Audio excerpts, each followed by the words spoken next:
Well, there was no holding back at the second Republican presidential debate, with 7 candidates taking the stage. The heated debate posed questions on education, economic policy, and the U.S.-Mexico border. But the candidates stepped up their attacks as well on former President Trump, hoping to distinguish themselves in this crowded GOP field. Excuse me. Thank you for speaking while I'm interrupting. While I'm speaking. And what you've got, I honestly, every time I hear you, I feel a little bit dumber for what you say. We're ducking these things. And let me tell you what's going to happen. You keep doing that, no one up here is going to call you Donald Trump anymore. We're going to call you Donald Duck. All right, let's bring in NewsNation political contributor Sean Spicer. Sean, I've been looking forward to this interview. Cannot wait to hear your thoughts on this. I want to start with the winners. Who do you feel really stood out last night and really had a good showing? No one. Sean, 7 candidates on stage. You don't think one of them stood out? No, I thought the first hour was a snooze fest, and then they started yelling at each other with a bunch of one-liners that had been rehearsed. I mean, Chris Christie got the Donald Duck comment in. Nikki Haley got the I get dumber listening to you. Pence tried to throw the teacher comment in there. It did not. I mean, look, I've talked to Republicans all day so far. There is not one person, whether you go online and look at conservative reaction from influencers and activists or the people that I've talked to, there's not one person that feels like anything was accomplished last night for a single person. In fact, I think most people agree that Donald Trump was the big winner last night. He proved why not attending that debate was a good idea. This was not a good look for the candidates. It was not a good look for the RNC. Nobody came out ahead last night. So you don't feel that anyone distinguished themselves. So basically, Sean Spicer says everyone was a loser last night. But at this point, then, are we nearing the end of the line? Well, just to be clear, hold on.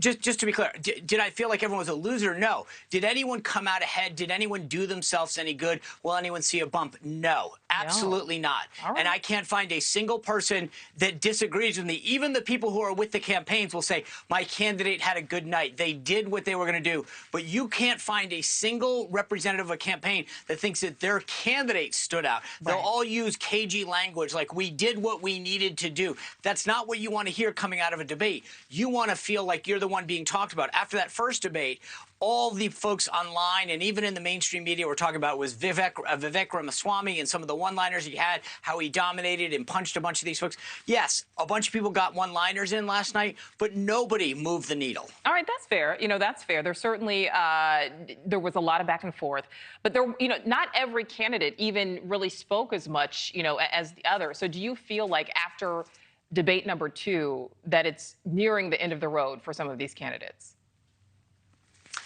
Well, it's a great question, but the answer is outside of Doug Burgum, and here's the problem. Doug Burgum, I think, showed that he spent a ton of his own money to get to 3%. Can he spend enough money to get to 4% and make the next stage? Maybe. So there's no one that's at that point right now being cut off. Right now, there's a car crash of people between 6 and 9%, right, and there's not a lot of separation between them. Here's my big takeaway. After 2 debates, I think the point of a debate is to help inform the Republican electorate going into the primary and caucus season. I wonder right now if people have seen enough and said, I know who my candidate is. It's either Donald Trump or it's Nikki Haley, because we're not seeing a lot of movement. For the last couple of months, people have moved 1 or 2% here or there. Donald Trump's base has stayed rock solid. I believe that we may be at a point where people have made up their mind. They may have seen enough.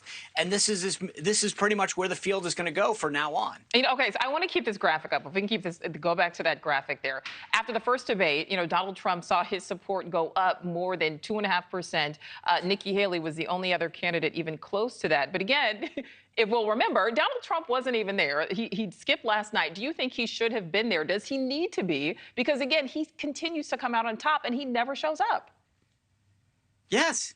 And he was the big winner. I mean, first of all, it was a food fight last night. I don't know what he would have gained. Look, it would be political malpractice to show up to a debate where you're second place, where the closest competitor to you is 40 points behind you. So I don't care if it's Donald Trump or Ron DeSantis or Nikki Haley. If a candidate is up 40 points, it would be a fool's errand to show up at a debate. You have nothing to gain and a lot to lose. Plus, yesterday he was out there talking about UAW workers, the state of the economy, what's really at stake. I think what he did was really smart. And I think that the other candidates made his point on why he shouldn't have been there. Thank you for watching. Go to newsnationnow.com to find News Nation on your television provider. And don't forget to click the red subscribe button below to get more of News Nation's fact-driven, unbiased coverage.